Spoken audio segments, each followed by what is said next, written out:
son of Knife Chief, I'm not going to try that pronunciation, signed the original treaties at Fort Atkinson, Nebraska in 1825, as well as visiting and receiving his hero medallion from President James Monroe in the winter of 1821 and 1822. And Dr. Eagle, somebody asked me yesterday, is that medallion in your possession? It is currently not in our family's possession. Some legal litigation is going on as we speak. Okay. So they were just curious. it's a lot of red tape. We'll get there. We know that. Yeah, Okay. yeah. So here you go. I'm going to present that. So please welcome Dr.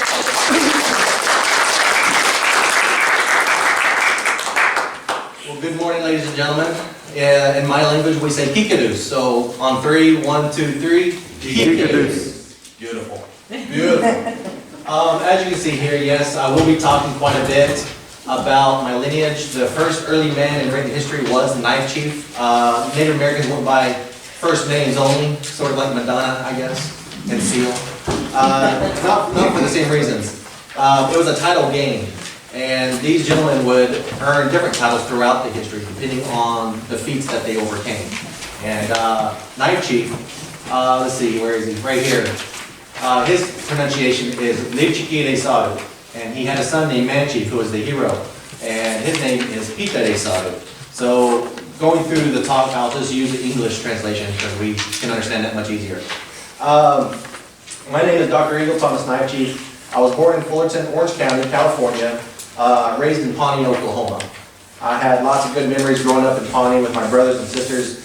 David Charles, my oldest, Marcus John, helping me in the booth, and then my sister Suzanne Irene, who is not currently here. I was the baby of the family, and being the baby, my parents named me Eagle, and I'm the only one named after an animal. So, thanks, Mom. But being raised by my loving parents, my father, late Tom Knife Chief, is full-blood Pawnee. My mother, Judy Knife Chief, is Muskogee Creek citizen. I was given the invaluable importance of education. And I am a chiropractic physician in Dallas, but my love and passion is obviously right here. And the older I got, as much of you want to look into your past. What did Dad know? What did Grandpa know? And so I urge you to start asking immediately, right? Currently, like I said before, I live in Dallas, Texas. My wife, Christy, and I have 2 beautiful kids with her. Aspen, who's going into the 6th grade, and my son, Talon, going into the 1st grade. So that's exciting. A lot of changes. It's so good to see so many folks out here today on this memorial occasion. As an ambassador of the Great Pawnee Nation, I want to extend my very warm welcome to each of you for being here this morning. I also would like to express a special thanks to Susan and her team that she ensembled for this weekend's event. The Bicentennial Committee has planned a full and entertaining weekend for us this weekend, including an ice cream social that will be coming up here at the lunch hour. So that was tasty yesterday, if any of you were here yesterday. That was really good. Now, let's see where. Okay, very good, very good. Now, talking on behalf of the Pawnee Nation, being 200 years, I want to also say that I'm going to speak on behalf of those who have passed. The Pawnees who have been here and lived in right here, central Nebraska, many, many centuries ago. And I definitely want to speak on their behalf as well, to give a voice where they couldn't give that voice to them, due to language barriers, understanding, that kind of thing. I'd like to start off with a little profound statement, however. Revisionist history is alive and well in 2019. I love history. I love the stories that come from it. I know folks cringe at the idea of revisionist history. I see it to be a vital and very important aspect of looking back at what once was through a new pair of eyes with new perspective. History can be beautiful, it can be ugly, it can be eye-opening, and yes, it can be regretful. Some of the things I mentioned today may make you cringe, and that's okay. That just means you're human and you're capable of showing empathy and understanding. It's no secret, I am a nerd. I love history, I love religion, I love science, I love anything that will allow engagement, right? To create an understanding, I guess, between 2 parties. Now, I definitely want to point out my brother, he's also a nerd. Yeah. We talk to anybody and everybody who is willing to talk and understand, yeah. As I said before, I'm a big believer in science. I'm a big believer in the world of mathematics, the global language. Global because everywhere you go, it's the same. The law of geometry states that a perfect circle measures 360 degrees. Well, if you want true perspective, one must frequently change their angle to see the evaluation of its situation in its totality. It's true the victor goes the spoils, and these stories are told through the victor's eyes. But sadly, many details were left out from these stories as time moved forward. But it is also true that there are two sides to a coin, which implies that the choices made of the past have direct and indirect result of the storytelling today. Today can be officially called the first quarter of the 21st century. We are embarking into the first century of the third millennium. That's crazy, just saying that word. It was so futuristic when I was a kid. 21st century, future millennium. But here it is. Never in 200 years did I ever think the word savage would have a different connotation now more than ever. You hear the kids today, oh, that's savage. I'm so savage. Has a different spin, different connotation than it once was. Definitely from 200 years ago. It goes to show what can change over time. I'm forever devoted to the idea that we are what America was meant to be, right here, right now. And by that I mean, we show genuine concern for one another, we share empathy, and create a safe space for each other, to encounter one another as different and yet the same. What I'm trying to say is that the river refused no lakes. We merge into one, right? We melt. Now, let's dive into a little bit of history here. Starting with the Pawnee Nation flag of Oklahoma. This is a really cool flag. I'd like to introduce the Pawnee flag. Flags are used for nations for a few reasons, beyond just having something to fly in the air. The flag is a nation's way of portraying itself to the rest of the world. Flags are portraits of a nation's historical past, like the American flag. So as you can see in the upper left corner, you'll see the American flag. That symbolizes the Pawnee's consecrated word to uphold and protect this land since the beginning, since before America was even a concept. The Pawnee colors, red for courage, white for purity, blue for truth. The center wolf logo, the Native Americans of the Plains tribes called the Pawnees wolves because of their cunning and courage, and that there was strength in numbers. Thus, the emblem of the wolf creates what the Pawnees have now known as the code of honor, and that code is Chaliksy Chaliks, men of men. Below the wolf logo, you'll see peace pipe and a tomahawk, for time's sake, war and peace. Below the peace pipe and tomahawk are 9 arrowheads, to represent each of the wars Pawnee Nation had enlisted U.S. soldiers to protect this motherland. These Pawnee Nation warriors were and still are always courageous and loyal to keep Mother America safe first. These wars include the Indian Wars, Spanish-American War, World War I, World War II, Korean War, Vietnam War, Desert Storm, Operation Enduring Freedom, and Operation Iraqi Freedom. On a side note, Native Americans have the highest percentage per capita of any ethnic group serving in the U.S. military today, which simply means we are always ready and dedicated to serve and protect Mother.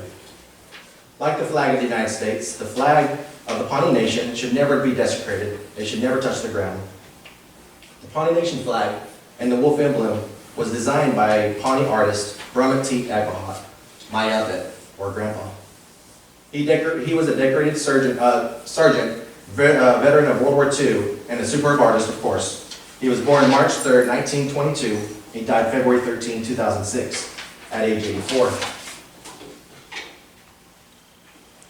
The image depicts what is known as the Pawnee Star.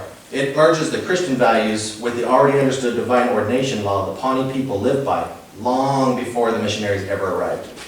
You will see the image on our quarterly newsletters, tribal merchandise, and frequently you'll see it on Native American dancing regalia at ceremonies, powwows, because everywhere you go, you'll see the star attached to shoulders, moccasins, breechcloths, just so that natives and non-natives know, hey, we're Pawnee, we're here. Now, the Pawnee Nation history. Let's dive into it. The Pawnee Nation of Oklahoma has a long and decorated history spanning more than 700 years back. Early in the 1700s, more than 60,000 members of the Pawnee tribe made their home right here in Nebraska. The tribe is composed of 2 main groups, the Chowie, or the Grand, Kitkahocky, called the Republic, Petahoidak, called the Tapage. These 3 make up what's called the South Band of the Pawnee Nation. The other band is called Skeetee, or Wolf, and they were their very own federation. The Pawnees are classified now, as they were then, as a friendly tribe by the U.S. government. We always fought with them, not against them. Made us stand out, a little different from the other Plains tribes. Historically, Pawnees lived in what's called earth lodges. How many of you have ever seen pictures of these before? Yeah, okay, very good. They lived in earth lodges adjacent to farmlands near the Loup, Republic, and South Platte rivers. The Pawnee tribe economic activities throughout the year alternated between cultivating crops and utilizing the buffalo. Pawnees were traditionally matrilineal, which meant that the children were considered born into the mother's side of the family. However, due to ongoing conversions of traditional ways, Pawnee slowly adopted the Eastern mindset of patrilineal lineage shortly after the Civil War time period. Pawnees were very sophisticated people. They had many complex societies. Their knowledge and expertise ranged from, but not limited to, the realm of doctors, priests, astronomers, architects, cartographers, botanists in regards to plant genetics, among many others. The Skeety Pawnee were unique among North American tribes because of their keen insight for mapping the stars. Most tribes in the plains, they map the sun and the moon and the shades thereof, but never really mapping the stars, not particularly constellations, not the way Pawnees. Everything had a reason and order for the Pawnees. Pawnees held importance to their rituals as much as any pomp and circumstance affair we hold sacred in our modern American society. Pawnees. They dressed similar to the Plains tribes, however the Pawnees had a distinctive look, preparing the front scalp lock. It was dressed from the grease of the buffalo and to the shape of the buffalo horn. Pawnees were genius agricultural cultivators. We planted crops along the fertile bottomlands of the rivers. These crops provided a wide variety of nutrients and complemented each other, making whole proteins, one of the building blocks of a nutritional lifestyle. In 2005, the last 25 seeds of the Pawnee Eagle corn variety was successfully sprouted. The unique taste of the Eagle corn is described as being similar to almonds mixed with cream. Very tasty. In November 2010, a traditional Pawnee ceremony with Eagle corn soup was held in Oklahoma.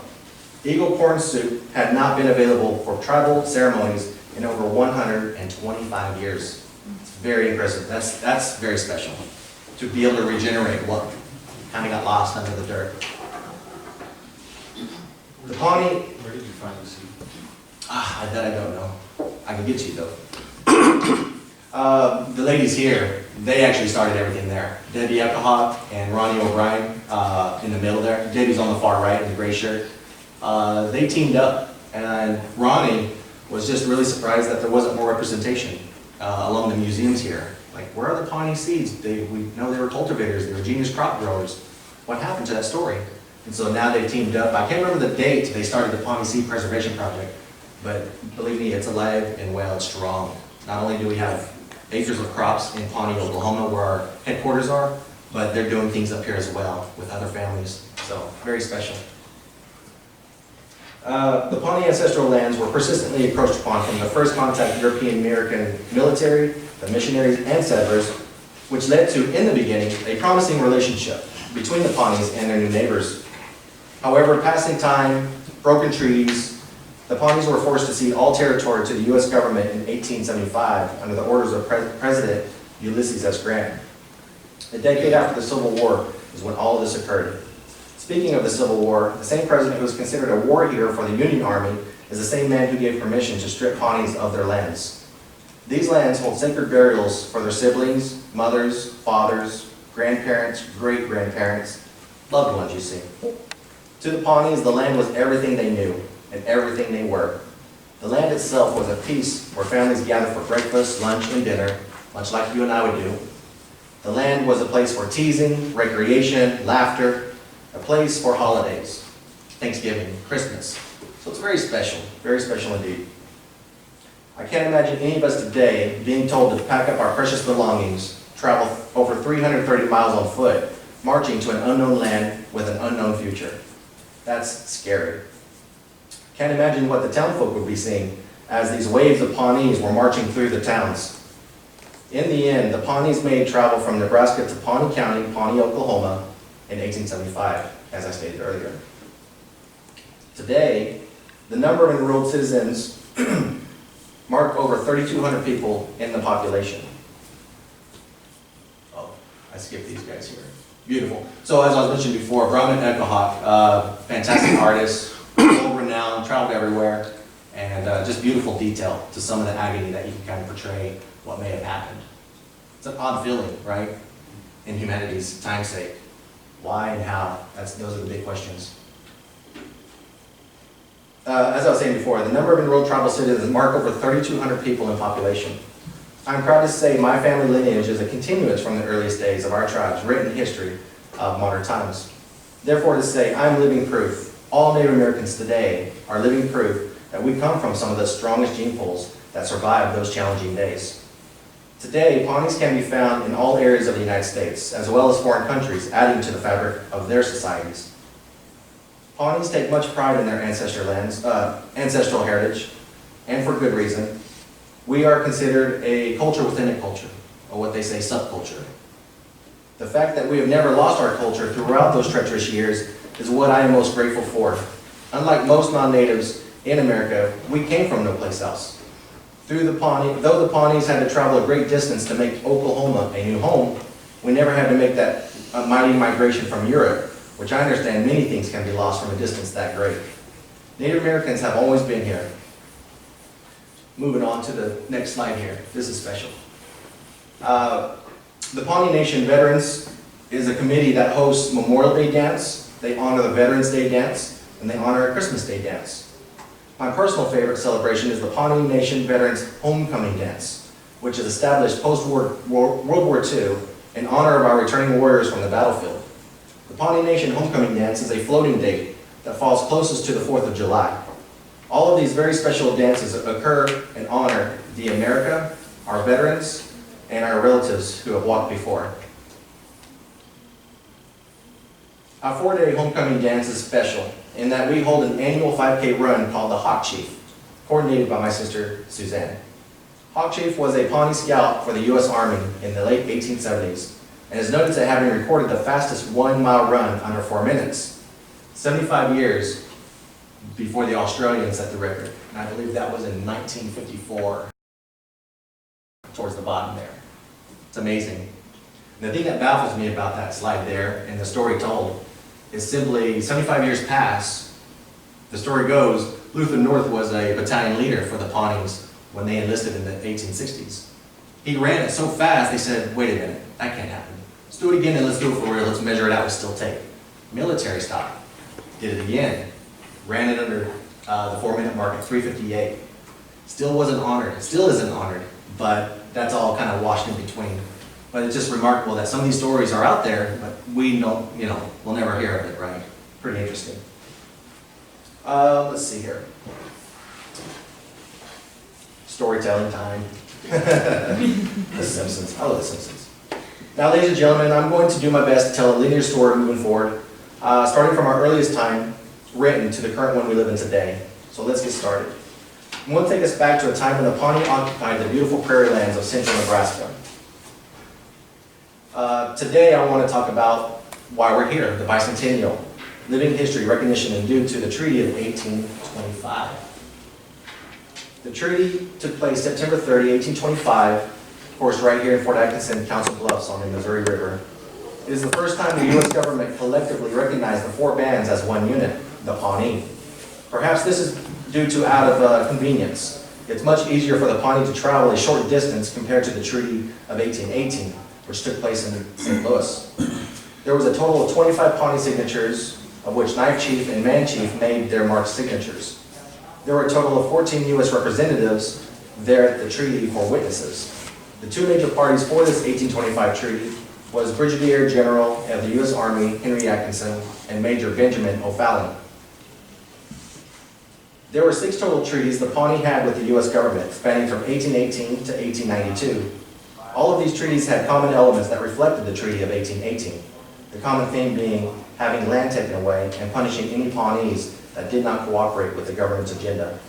Most, if not all, treaties had a unilateral representation in its tone. On paper, it sounded honorable and equal, but in actuality, push comes to shove very hastily. But let's go back to the Pawnee's first treaty.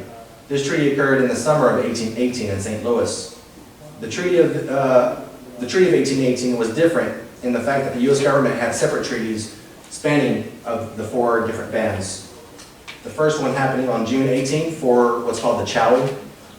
June 19 was for the tappage. June 20 was the kitkahaki. And of course, June 22nd was for the skidi, or the wolf. One of the reasons the Pawnee and the European Americans was possibly, why they met was possibly due to the Pawnee ritual of the morning star sacrifice. Now I'm not going to go deep into the sacrifice ritual itself. It's been told time and time again, but I definitely encourage you to Google it. You'll find quite a bit on Wikipedia and other websites. It's some great length and great detail. Our market sensitivities today, when I explain this ritual, is we're mostly Christians here in America, so we kind of cringe at the idea. But you take anything of importance to our religious lifestyle and you change it, it's devastating to a society, right? We would never want to just rip pages out of the Bible. This is sort of the idea of what Man Chief did. He stopped the human sacrifice. Very, yeah, they got in trouble, and I'll tell you a little bit about that in a minute here. Where did I leave off? Okay. What I can tell you is that this was not an annual practice. It was only performed when the Pawnees felt all hope was lost, and when the society was in extreme affairs, and only then did they feel it was absolutely necessary to perform. In fact, it was the skidi band and the skidi alone that performed this ritual. The South bands had nothing to do with it. This is when the head band of the skidi Pawnee emerged in literature.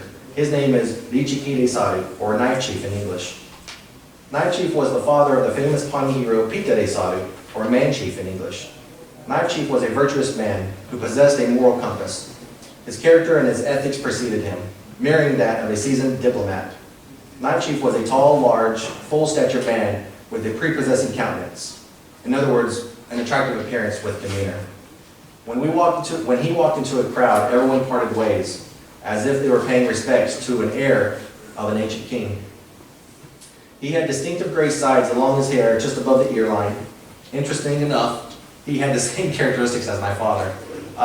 Going through the history books, reading the textbooks, all these descriptions of my family, I'm sitting there, I'm like, that kind of sounds like my brother's. He's about 6'3", yeah. Oh, broad shoulders, that's kind of like my dad. Gray hair, you know? Interesting. Kind of gives you goosebumps to read what people once saw you. We kind of reflect our great-great-grandparents long ago, you know? Interesting. Knife Chief had with him at all times Red Lance warriors. They traveled about alongside Knife Chief to the other bands and other tribes. They acted as a Secret Serviceman guarding the president while possessing the skill set of a decorated Navy SEAL. They get in, do the job, they get out. This special unit of distinguished men were painted completely red. Knife Chief, in his youth, first earned rank and respect from dauntless feats coming from a similar society called the Knife Lance Society. So you can imagine these Red Lance warriors going through the village, going through the townships that they lived in. And this little boy walking with his mother, and this little boy goes, I want to be one of those guys. I want to be a Red Lance warrior when I grow up. The mother says, no you don't. Those men are already dead. They're walking ghosts. So basically, the boy's mother was alluding to the idea, the fact that these men went into battle first, and they rarely came home. Knife Chief did not approve of the Morning Star sacrifice. It is something he struggled to reconcile, even in his childhood. But as a child within a society, he had no place to speak. Even with his status as chief, he alone could not change the significance of that ritual. It wasn't until his son Man Chief became of age, with formidable reputation within the tribe, to carry out his father's wishes. Knife Chief knew the European Americans were coming by the droves, and the Morning Star ritual would reflect badly on his tribe if they were to remain in good standings with their new neighbors. Knife Chief would sit with General William Clark, the superintendent of St. Louis, several times from earlier years as they would discuss such things. Red Lance warriors were there at the Morning Star sacrifice of 1817. When Man Chief rescued the Comanche girl, several Red Lance warriors shielded Man Chief and his father, Knife Chief, from harm for carrying out such a divine act. With Red Lance warriors completely outnumbered and outmanned, they remained loyal and true. These special unit warriors did their job. They protected, and in this case, even died for Man Chief and his son, or Knife Chief and his son Man Chief. This sacrificial ritual attempt only occurred a handful of times from that point on. Soon the East Coast caught wind of this heroic deed, and quickly the President of the United States, President James Monroe, dispatched a party from Washington, D.C. to host Knife Chief and his hero son, along with many chiefs of Council Bluffs, including Otoe, Missouri, the Kansas, and Omaha nations. William Clark was instrumental throughout this time frame, for he officially appointed his nephew, Benjamin O'Fallon, as military rank of major, and to oversee the new territory President Thomas Jefferson transacted from France, called the Louisiana Purchase of 1803. So you see, folks, it's good to know people. It's as we were then. In October of 1821, Major Benjamin O'Fallon, the native agent at age 26, escorted a delegation of chiefs and some of their wives to accompany him to several eastern cities, hoping to impress the Pawnee with a European-American mentality and power. The meeting between President James Monroe and the O'Fallon delegation of 1821 created considerable interest and was well publicized in the local press. The O'Fallon delegation drew staggering crowds everywhere they traveled. They created such a buzz that even famous author James Fenimore Cooper was seen shadowing their every move. Stalker.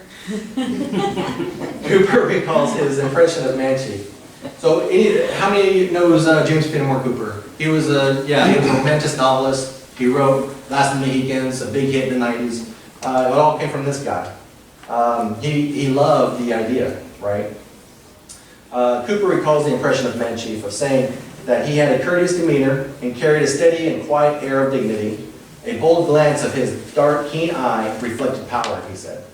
On February 23, 1822, Manchi was presented with a one-of-a-kind commemorative silver medal gifted by Mary Rapine and her parents of the Miss White's upper-class all-girls school in Washington, D.C. To commemorate his gallantry, this medal was engraved "To the bravest of the brave," of which he humbly received February 23, 1822. He had several developing talents interested in painting his portrait: Charles Bird King in Washington and John Neagle in Philadelphia. At the time of his portrait being painted, Manchi had become a speedy war chief, having distinguished himself through many acts of bravery. But despite his reputation as a warrior, he was by all accounts a peace-loving man. He possesses many monikers, one of which is Generous Chief. Manchi towered over his counterparts, standing over 6 feet tall with muscular form, very handsome, very graceful. Once he reached Washington, D.C., he never failed to thrill the ladies of the eastern cities of Philadelphia, Baltimore, and New York City. In fact, and I quote, that he made the, that he made the hearts of Washington females flutter. Man's man, okay. End quote. Now, ladies and gentlemen, I want to play a video for you at this time. This video is famous Manchi's speech given to President James Monroe, his cabinetry, the 17th Congress, as well as the entire Supreme Court justices. Oh, they're chattering away. They don't even see me. Video. There he is.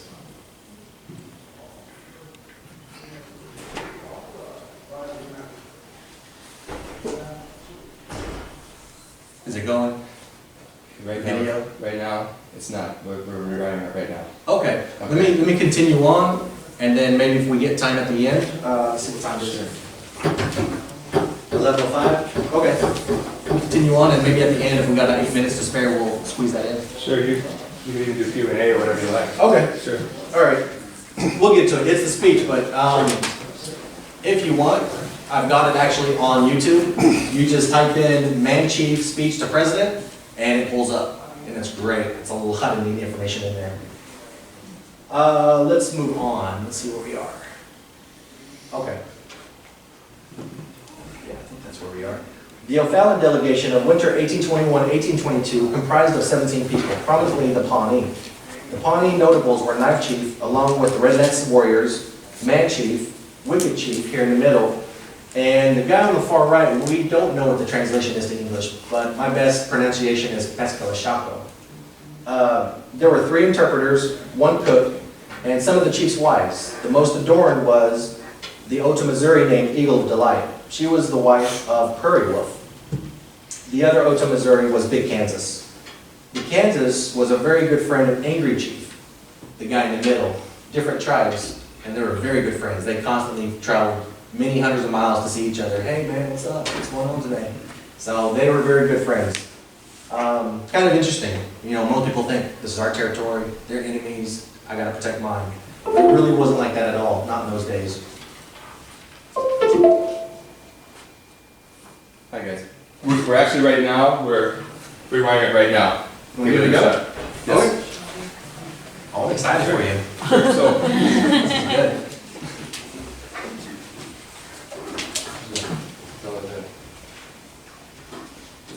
so Eagle and I, he had called me and said, are these things correct? Because what we remember from our fathers and grandfathers, they talk to us differently as your grandfathers talk to each other differently too. I don't have the PhD, so I don't want to steal the show, but we're waiting for it right now anyways. When we're talking about the trail of tears that the Pawnees had from Nebraska to Pawnee, he's right. We walked through towns and people wondered who we were. We started with 35,000, like the size of Nebraska University. If you'd ask everybody in the university, including the professors, coaches, student head, take a death march, and 611 survive, who survives? And then ask them to recreate Nebraska University. That's what we have. That's what we have now. That's what we want. It dwindled all the way down to 600, just above 600. 611. Malnutrition, food ration starving, fertility rates were plummeting because of the nutritional factors. True. And it was somewhat, almost seemed like by design. The promise was, you got plenty down there to roam, you can hunt, you can fish, all the things you have here, but just down there, do it down there. Yeah, but you can't, because the land topography is different. The temperature is different. The soil is different. So what you grew in Nebraska doesn't grow. Sure, it doesn't grow in Nebraska. It doesn't grow in Oklahoma. Okay. Yeah, so those are interesting side notes on the history aspect. So yeah, once many thousands to 3,200. Well, it's a big dip. Let's see, where, I would really like to get that video, but like I said, it's YouTube, and it's a great listen.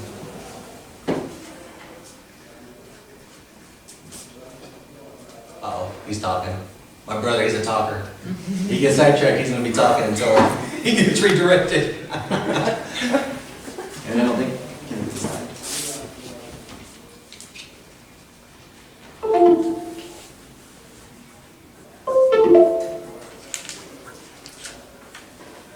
Okay. All right, let's see. So we talked about these guys, yeah. Thomas McKinney. Here we go. The O'Fallon delegation, under direction of Thomas McKinney, arrived in Washington, D.C. on November 21, 1821. They were to stay in a luxurious Jesse Brown's Indian Queen Hotel, finest hotel in all of Washington, of course, but was decisively rejected from that hotel because of no room. Tennyson Hotel was known as the Washington Hotel, and they made accommodations for the 17 members of the O'Fallon delegation. Upon arrival, Manchief stepped down from the stagecoach with his mesmerizing crown of eagle feathers flowing into a double step, layering, solidifying the chief's romantic image. His crown of eagle feathers was the first ever to be seen in the East Coast and was the first portrait ever painted. On February 9, 1822, a couple months after they arrived, the group performed traditional songs and dances on the White House lawn, on a Saturday no less, that literally closed down the city with onlookers, up to 6,000 to 10,000 attendants. The afternoon favored a crispy, sunny day, and the dance continued for 3 solid hours. The traditional dances were performed in part by a favor from the French ambassador to the U.S. named Jean Gollum. That's how you pronounce it. He was the Baron High de Neuville, who was personal friends with President James Monroe. The Baron's wife, Anne Margaret, was a French watercolorist and painter, and an exceptional one at that. She captured the very essence of Manchief perfectly, as you see here. Her remarkable gift outshined that of Charles Bird King and John Neagle's attempt of capturing his likeness.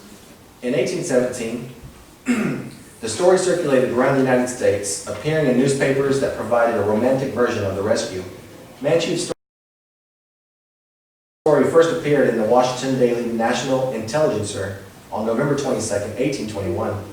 Shortly after the story hit the East Coast, the New York Commercial Advertiser published an 11-stanza poem titled The Pawnee Brave. The poem became so popular, it was read and recited in parlors with the sentiments of New York. McKinney's Native American gallery portraits were stored at the Smithsonian Museum, once officially opened in 1858. Unfortunately, only after 7 years, the majority of those portraits were destroyed in a fire, January 24, 1865. Was there potential foul play? We will never know. What we do know about the museum is that there was growing contempt from the politicians who no longer wanted to fund such a project. In early March of 1822, the Native delegation started their journey home, back to Council Bluffs.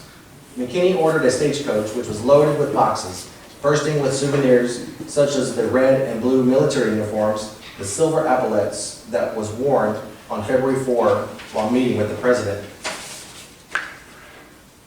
Many military rifles and personal copies of their 10 by 12 portraits were gifted as presents from the president. As Man Chief climbed aboard the stagecoach, he threw up his hands with a friendly farewell. The crowd waved back, knowing they will never meet anybody quite like him ever again. Today, I got to this slide a little too soon. Today, there are 5 portraits that were the originals of Charles Byrd King that hang in the White House Library today. On June 21, 1862, thanks to the decorating team of then First Lady Jackie Kennedy and the actor Vincent Price, they hunted down and showcased these national treasures today. I stand here proudly knowing my ancestors set foot on the greatest stage of all the land. I'm still jealous. I haven't visited Washington to this day. I can't wait to go. But let's go back to the beginning. It's kind of showing the lineage of how it skips all the way through. So Knife Chief didn't really have any portraits, didn't have any characterizations as far as an outline of what he looked like, other than just the literature descriptions. Moving on to Knife Chief. Knife Chief then had a son, Comanche Chief.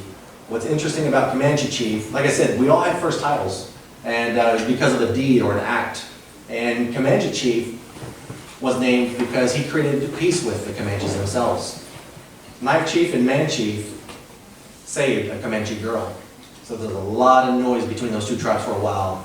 You're killing one of us for that? And so Man Chief told his son, I'm old, I've got arthritic body, I can't do what I once did. You have to pick up the torch and run with it. So that's what he did. He created good peace. And so he was known as Comanche Chief. Comanche Chief then moved on and had a baby named Knife Chief. The name came back. This is an interesting time period, and this man in general is fascinating itself. I could probably do an hour talk just on him alone. He was a Pawnee scout under Franklin Luther North. Interesting note about the Pawnees, as I mentioned before, they were actual enlisted men. They weren't commissioned. They were a battalion that had the hats, the coats, the arms, the firing, the training, you name it. Interesting note though with those natives, when they went to battle, everything got stripped off. They wanted to be free and loose, they didn't want to be restricted. I'm going to throw a guy, I need full, I need full range. So yeah, they didn't like the constriction of the outfits, but that's him. He went on to become a showman for Buffalo Bill Cody in the late 1880s, and that's where this photo was taken, in Staten Island, New York City. Knife Chief then had a son, Charles Knife Chief, a very big man, probably 6'4", 6'6", somewhere in that range. And from Charles, then had my grandpa, John Abbott Knife Chief. He's got a mean mug going on there. He's a military man. World War II and the Korean War. Won many medals, one of which is the valiant Purple Heart. Very nice. John Knife Chief had my dad, Tom Knife Chief. He was a good leader for the Pawnee tribe down there in Pawnee, Oklahoma. He served as the executive director, so he saw many decisions being made, one of which was working with other uncles that became lawyers. And the big one in the 90s was NAGPRO, helping to recreate some repatriation. All these museums took body parts and jaws and skulls. I mean, how gruesome is that? And they put them up saying, look, they're kind of like animals. And so that act was to say, hey, we need these people back. We know who they are. And because we got shifted to Oklahoma, it's all up here, and then it just got sold off to all these fancy museums all over the world.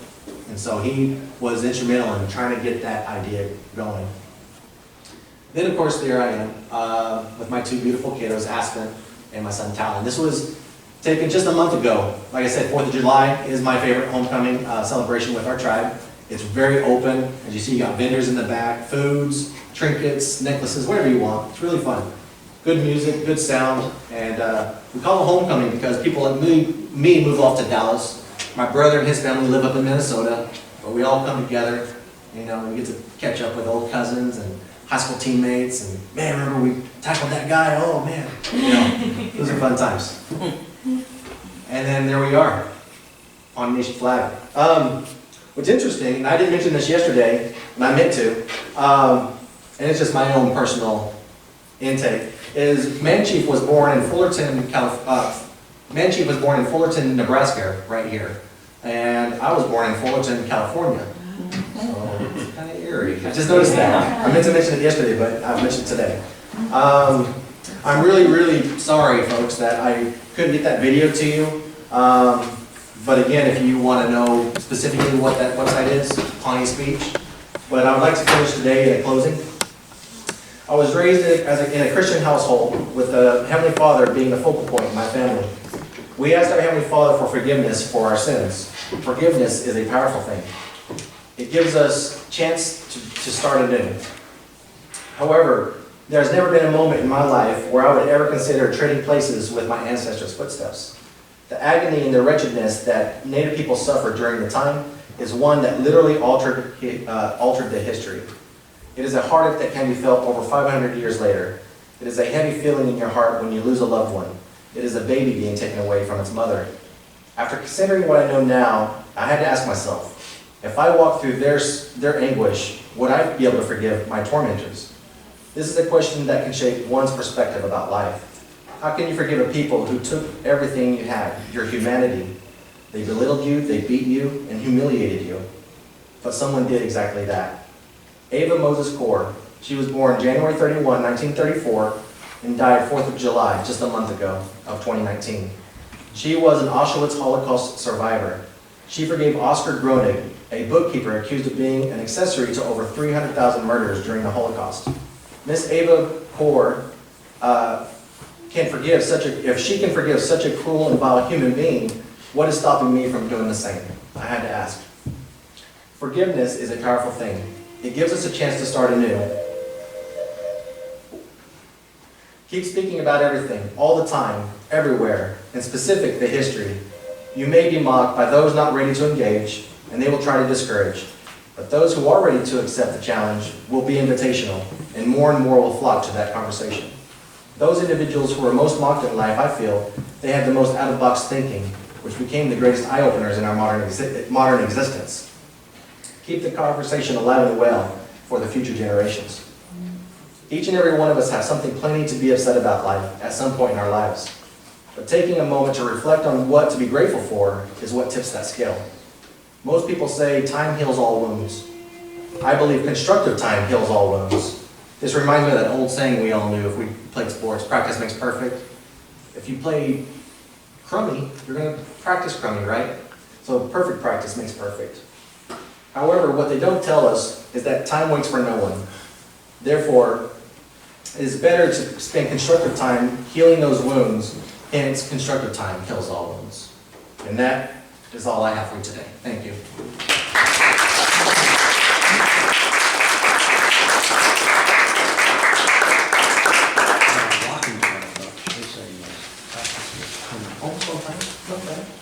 I don't know if they like video.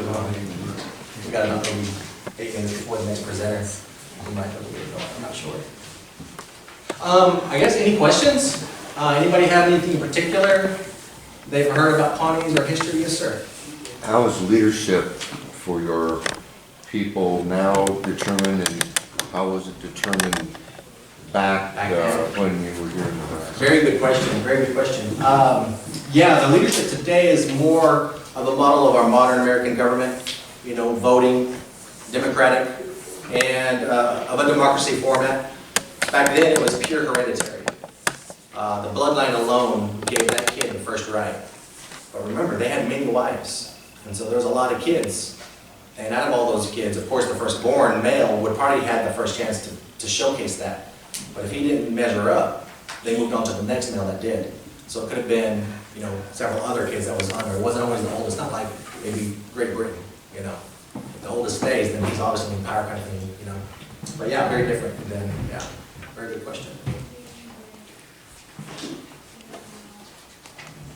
Doctor, any questions? You had some good ones yesterday. What was the closest, I know it's dead. I hear you've been cheating some friends of mine. Master Fonzie, what seems to be the trouble? what was the closest Pawnee tribe to Atkinson? Where was that? Where did they live? Ooh, that's a good question. That's one of the misconceptions is getting answers as a Native American. Growing up my whole life, I started getting interested in history, tried to figure out more and more, but then you realize, oh my goodness, being brown in America, I'm kind of held accountable to know all 573 tribes, which I can't even pronounce or even know of, 90% of them. But to your question, I would say the Ultra Missouris, the very delegation in those earliest times probably was closest They're proximity. still considered Pawnee. I'm sorry, say Are that. they considered Pawnee? Oh, no. Different tribes. No, I mean, what was the closest Pawnee to Atkinson? Oh, the closest Pawnee. Man, dang good question. I misheard your question entirely. That I don't know. Wasn't it out by Fremont? Yeah? I think that was about the closest way. Yeah, that The very well things could that have I've been. read. That's right. I know that they talk about I think it was the last time that there was a attempt to do the Morning Star sacrifice. Right. In what, 1820? Yeah, 18 teens. Yeah, That was the I think first. it was after the establishment of the fort, Right, right? right. And There was were, a detachment from the fort that went out to try to convince them not to do it. yeah, that's the written part. Right. Like I said, the victor goes to spoil, so they always had a native agent write their piece into it, but in reality, no way. Like I said, the South Bend had nothing to do with the Skeety ceremony. They wouldn't have been around. They would have been shooed away, say, hey, invitation only, pal. And same thing for any native agent who would have been Caucasian. They wouldn't have been allowed on the lands for that purpose. So that part is definitely wrong in history books, but it is written. So I guess it's up to me to rewrite it maybe, or the revisionist history aspect of it, because yeah, there's some mini flaws all throughout the storyline. But it's okay. It still shares a great story. It conveys the concerns of the oncoming settlers in the military. But yeah, I think that was really strategic for Night Chief. Even as a boy, he probably had that idea from his father. We don't have anything written on it, but it likely would have been so. Because the dad was like, that's not good. It's going to make enemies of our tribes. We're capturing their virgins. And yeah, you want to create unionship, because you never know who the next bad guy will be coming around. So in that effort, yeah, I would have to say probably the Knife Chief. He's the most diplomat that we've ever read from other missionaries and other military men writing about these people. He was always welcoming and open. So I'd have to say he had the best rapport with Henry Atkinson, that's for sure. And then of course Man Chief, having been the status, also very charismatic. He had his air. Even though you didn't have the same culture and the same creed of the military that was approaching, and of course the Pawnees, they can recognize where respect was due. They're like, wow, look at all these people paying respect to that guy. You're like, oh, get out of the way, and paying homage to a prince coming through or something. It was very interesting how that all works out. Would you remind them of the language in the hero speech? Oh yeah, I can say a little bit about that speech. So please, if you check out the speech, one of the things that's interesting from a Native American perspective or a Pawnee perspective is there is some tone in there. There's some ethnocentristic tones in there. And one of the tones is they constantly say, Man Chief said the word Redskins. We Redskins this, we Redskins that. By no means would that have ever been said. So the translation was very, very loose. The translators in Washington, D.C., they didn't speak fluent Pawnee, and Pawnees didn't speak fluent English. So there was some weird words in there. Redskins definitely is a very compatible term these days because of the Washington football team, and it was even then. It wasn't a word that we ever used or honored. We would have just called ourselves Chowie, Pitahoida, Skeety. I don't even think in those days, in 1820, 1821, 22, wouldn't even said Pawnee. Not really. That's what they called us. That's what the other tribes called us. We just call ourselves Chowies and Skeeties and Pawnees. So yeah, there's that. Yes, sir. So Here we go. What would you like visitors to know to this fort? looking down the Bicentennial about not only the Pawnee of the past, but the Pawnee of today. So how could I come to the sport and get an understanding of sort of Pawnee peoples? And leave here having a sense of that. That is a very good question. I think now more than ever, creating a dialogue like this where you guys actually woke up and came here in the morning on church Sunday and wanted to listen to a guy talk about this stuff is where it all starts. You took the commitment to know, therefore, when you go to your barbecues, birthdays, hey, I met this Dr.Eagle T guy, he talked about all this stuff. And it's nothing that I read in the history books at all. They're not as evil and warring as they once was portrayed, because it's a storyline of the victor, you see. And so on the flip side of that coin is a whole beautiful landscape of mothers and fathers and grandparents loving one another, you know. And so I think that's where it starts, my man, is communicating and talking everywhere, not letting that history die. It's not a shameful thing to talk about the gruesome parts. That's my viewpoint. It's more of a loving and accepting and empathetic realm. So that's what I would say. Yeah, thank you. All right. Well, again, I apologize, folks, that video, but YouTube it. It's awesome. And it's about 8 minutes. Got some really cool pictures. That's all I got for you today.